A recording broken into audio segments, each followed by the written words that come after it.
Wander Wealthy Podcast, episode 255.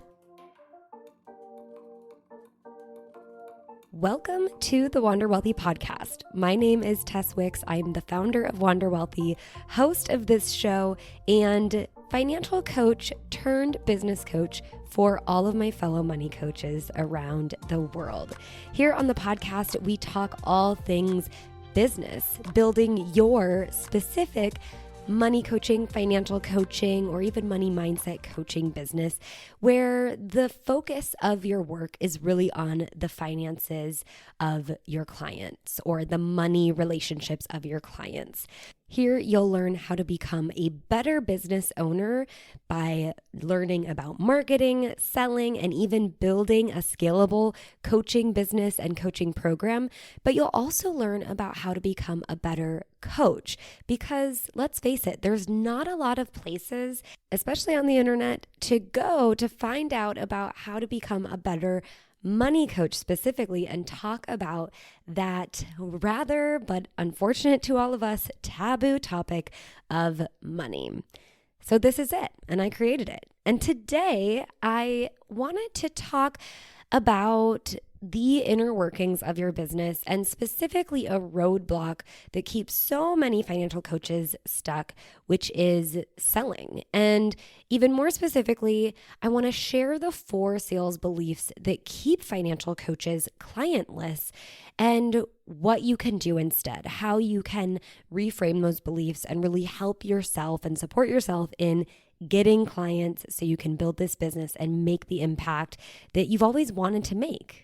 So today, we're just going to dive right into it.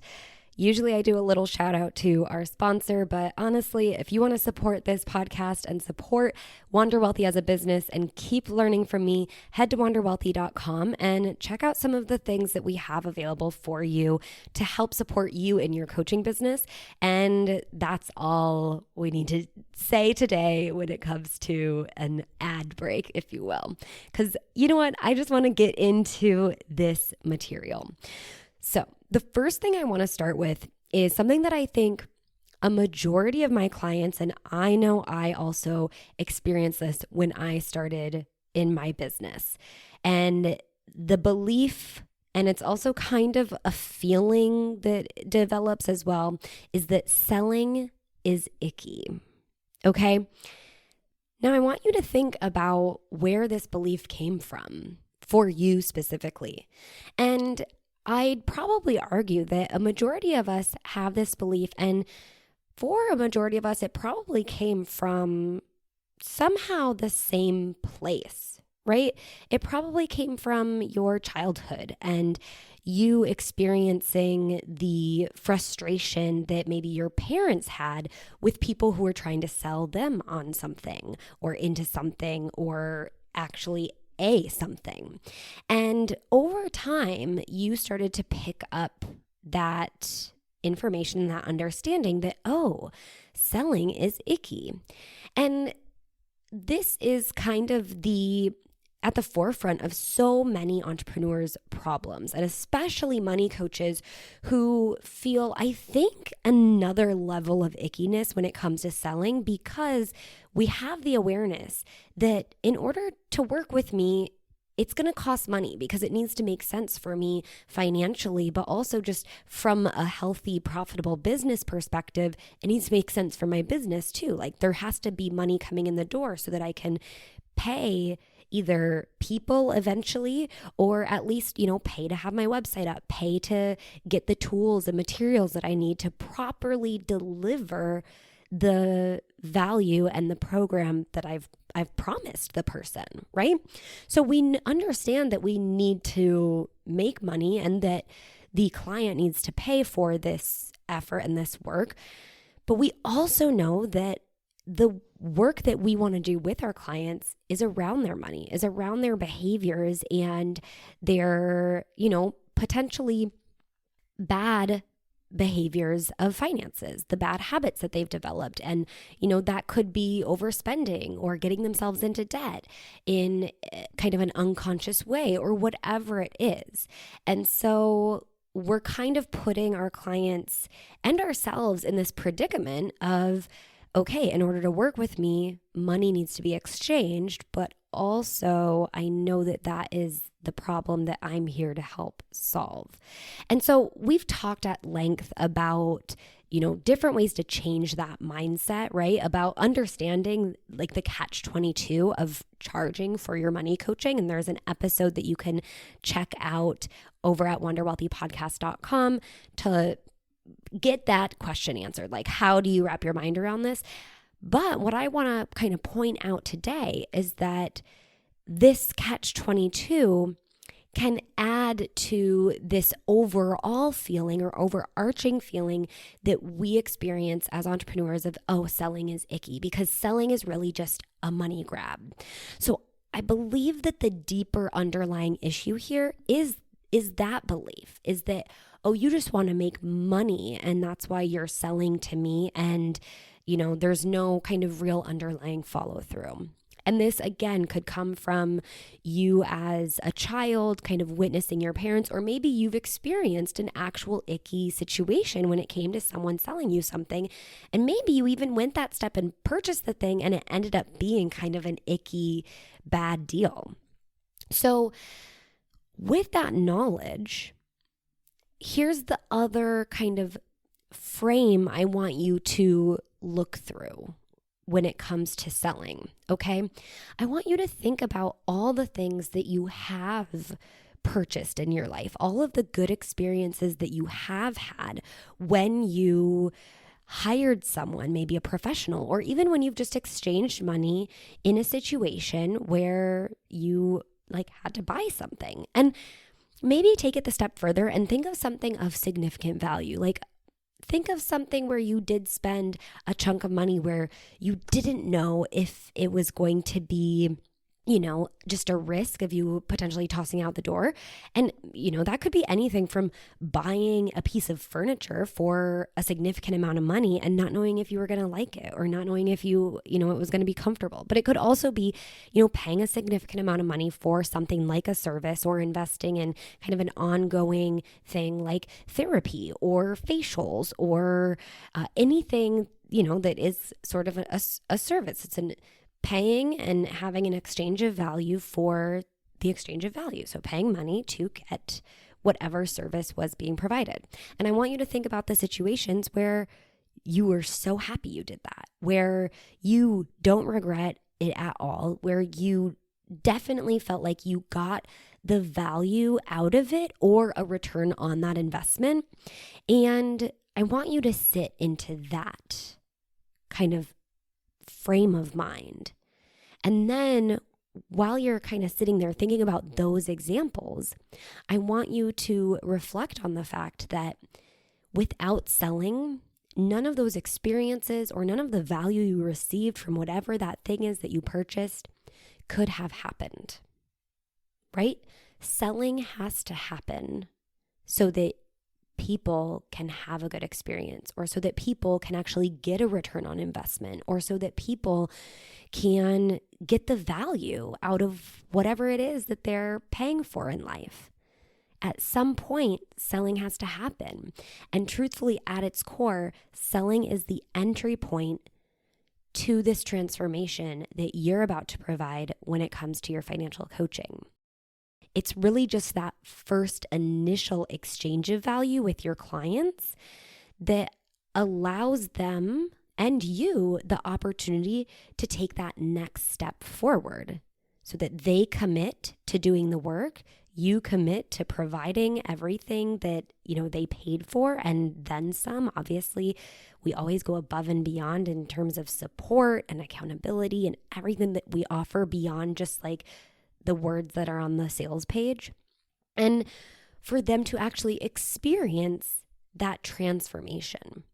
So I really invite you to think about selling through the frame of mind of a good experience that you had when you were truly being sold to. You probably didn't even know you were, or think about the fact that you were being sold to during this experience. So recognize that selling, actually, it's not icky. We have proof, evidence that selling isn't 100% icky, that selling can exist in an unicky scenario, right? And we can also see that from that place, if selling didn't happen, we would have never received that value. We would have never received that experience, that transformation. And so now we can see, oh, selling is actually, there's a spectrum, right? And there's the ickiness, but then there's the exact opposite. And I can step into that too and really see selling as that entry point to the transformation that your client is just on the verge. They haven't even truly gotten to experience it yet. They're about to step in and start that ride. Okay. So that's the first belief we need to reframe. That selling is icky? No, not all selling. So when you're changing beliefs, by the way, I may have mentioned this in the previous episode, I'm not really sure, but this is really just a side note and I think very helpful for a lot of people, is that we're not trying to toxic positivity you out of, some beliefs that might not be serving you, right? Because that actually doesn't work. To say, okay, selling is icky, now you say selling is beautiful, you might not believe that right away. And so you're going to immediately reject that idea and swing back to the other side of, nope, selling is icky because it's definitely not beautiful, right? I feel uncomfortable. I feel sweaty. I feel scared when I'm selling. So it definitely doesn't feel beautiful. It feels kind of icky, right? So I invite you to think of like a middle ground or a neutral place that you can get to first and foremost before you really start to experience the opposite side of that spectrum, that selling can be beautiful. So if that just means selling isn't icky 100% of the time, like there are amounts, or there are, I don't know if you would say ratios, or there are instances of selling where selling is neutral, or selling is an invitation. Selling is, obviously we're going to use an adjective that leads us to not want to avoid it at all costs, and really work on changing that belief for yourself. Okay. The next belief is, or feeling, I guess, maybe I'm getting confused between feelings and beliefs, but the next thing that you might be telling yourself that's keeping you from actually having clients, right? So let's tie this together. You're not going to get clients if you believe selling is icky, because it's really hard to sell when you don't feel good about it. Okay. So that's kind of the point here. So the second one is, if you're telling yourself, I don't want to come off as quote unquote salesy. Okay. So this kind of takes us to that next step beyond selling being icky. So if now we're worried about ourselves coming off as salesy, now we're really kind of flipping the script from the situation in general to how we are perceived. And I want, what I'm going to tell you to do is kind of remind you to go back to those experiences where selling didn't feel like selling, right? If you were on the receiving end of it, and you had a really good experience of paying, what you might consider high dollar for a thing or a service, and then you really reaped the benefits, the rewards, the value out of that purchase or that investment. Think about that experience of when you said yes to make that purchase. And think about if you had in mind that the person offering the service, or the person behind the counter, or the person that built this brand or the company where you bought that thing from, if you see them as salesy. And most likely you don't, right? You typically don't want to buy something from someone who, and in our world, here's the deal. Salesy doesn't even have to be a bad word. That's we're going to get there. But right now, I know that you're using salesy as a bad word because the belief is, or the feeling, the belief, the thought is, I don't want to come off as salesy. So obviously it's something you want to avoid. So we can tackle this one from two ends. One is really thinking about just, okay, I don't want to be perceived as this negative person who sells, right? Instead of using the term salesy. And then start to see and find proof and evidence that that is the likelihood of that happening, we can actually diminish it significantly, right? You can consider how other people sell and step into some of those different ways to do it yourself as well. I think a good reminder is that the selling is icky. I mean, all of our beliefs, probably negative beliefs around sales, are under this idea that selling has to look only one way. Selling has to be this act where you're making someone else feel uncomfortable, where you're, pressuring someone, where you're contacting them at really inconvenient times, or contacting them constantly and really annoying them. There's a lot of things that, if you think about what is icky, right? When you think about selling being icky or being salesy, I want you to write all that down. But then also consider, again, that vision of those experiences that you've had that were great experiences, and now consider the actual process of that being sold to in that situation. And write down all the positive experiences that you had. And again, see that selling doesn't have to just look one way. I think when we get afraid of something, or we feel like we're not good at something, or we are truthfully afraid of being bad at something or appearing bad at something, then we can only see a scenario or an instance of us doing that thing from the negative place. And you just can't do that. I mean, think about like Olympians. I know this is a little bit of a stretch because it's not like we're trying to get a gold medal in building our money coaching business, but you want to be good at what you do. And you want to trust that this is going to work. You have to trust that this is going to work. Otherwise, why do you put the years and years and years into training for this moment, right? I'm talking about the Olympics, but you can kind of apply it across the board. Olympians don't constantly run scenarios through their mind of them being bad. Sure, they might run scenarios of mistakes that could possibly happen so they can get better, but they never run the scenario in their mind of them not winning. And I think when we hold on to these negative beliefs about not wanting to come off as salesy, or that selling is icky, or the other two beliefs I'm going to share, it's always going to put us in this frame of mind that we're not good at this, we're never going to get good at this, and it's actually bad to do this thing, right? And if like an I guess not Olympian, but a person who wanted to go to the Olympics who's like a swimmer, all of a sudden believes they're not good at it, that it's not good for them, that they don't want to come off as like one of the bad swimmers, then they're probably never going to want to get in the pool. So if you don't want to come off as salesy, just don't.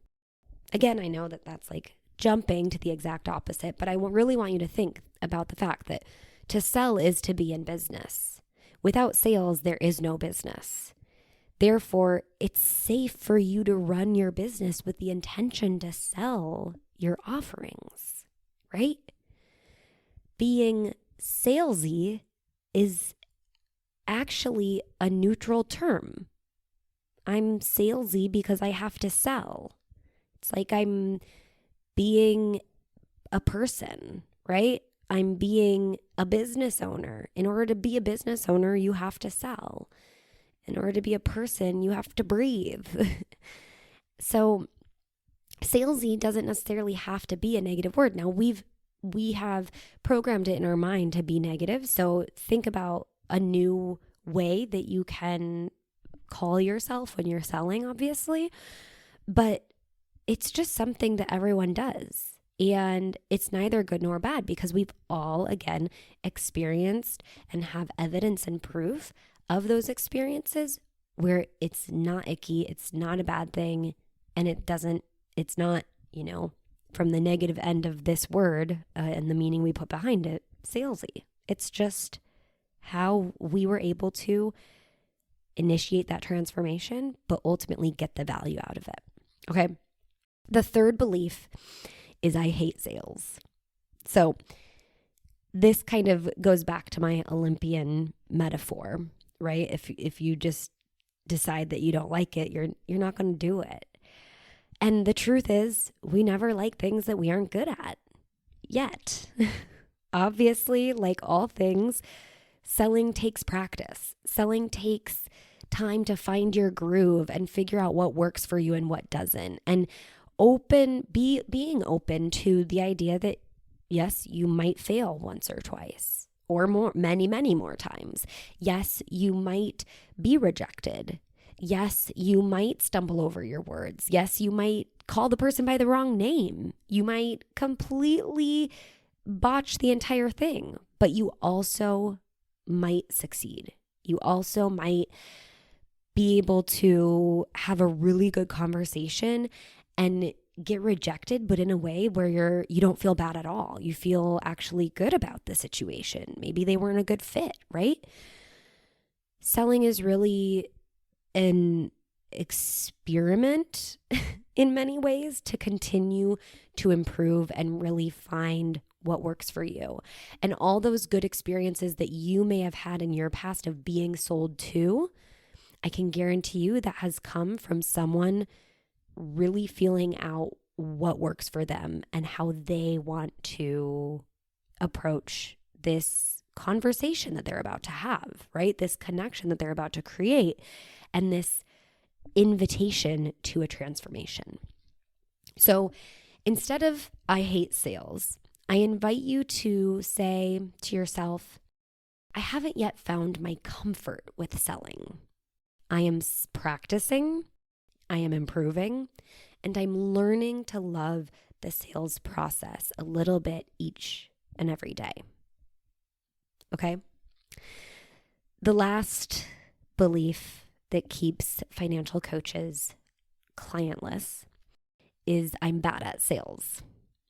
Again, you never like things that you're not good at, and it's hard to get good at things if you don't like it, and therefore you avoid it at all costs, right? So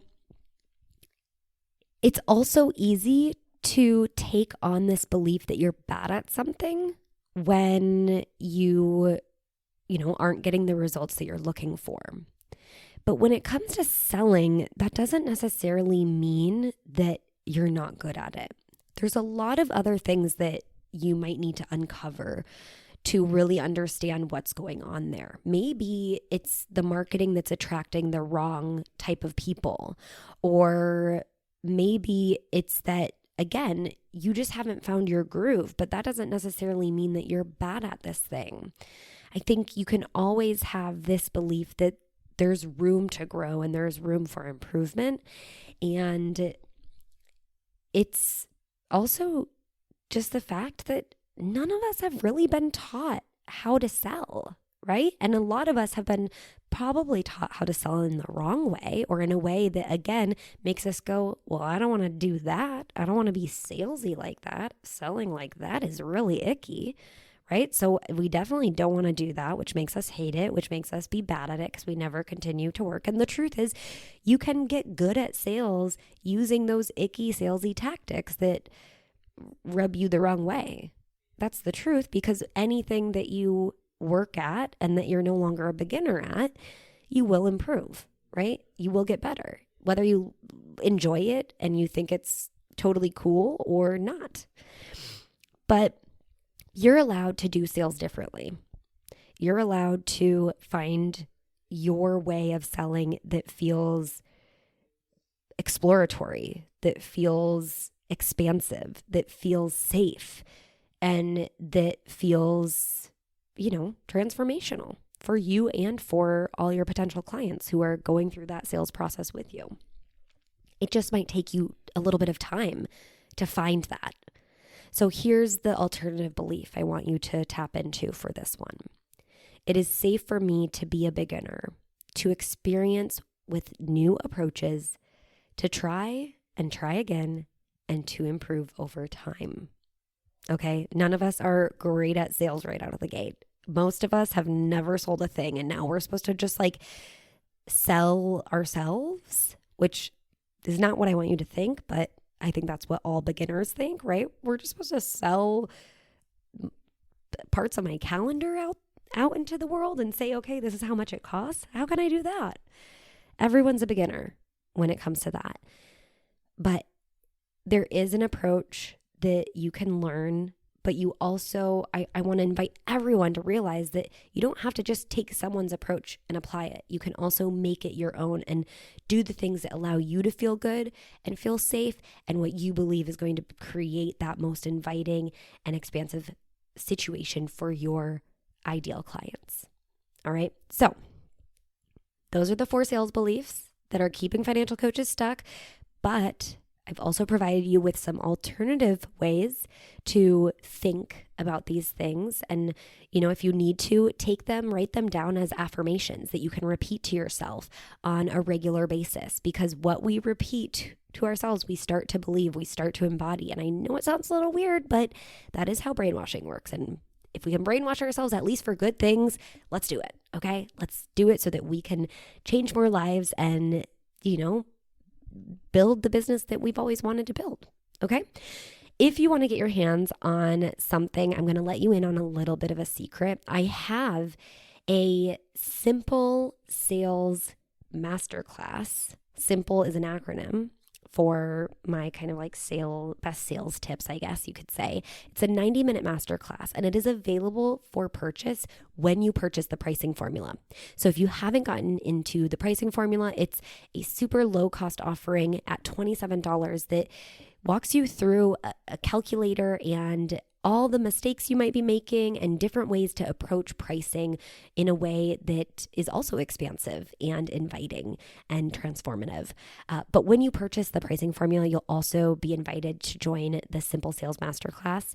And it's also at a very low, no-brainer price point. So head to wonderwealthy.com/pricing because you might want to get your hands on both. And again, it's a great way to support this podcast and support the Wonder Wealthy business and get some really high value things from me at a price that is, available for all of those out there who are wanting to commit and build their financial coaching business this year. So wonderwealthy.com/pricing to get your hands on the pricing formula, which then gets you the key to join the masterclass and up level that way.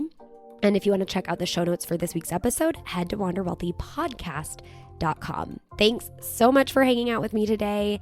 Until next time, I hope you wander wealthy.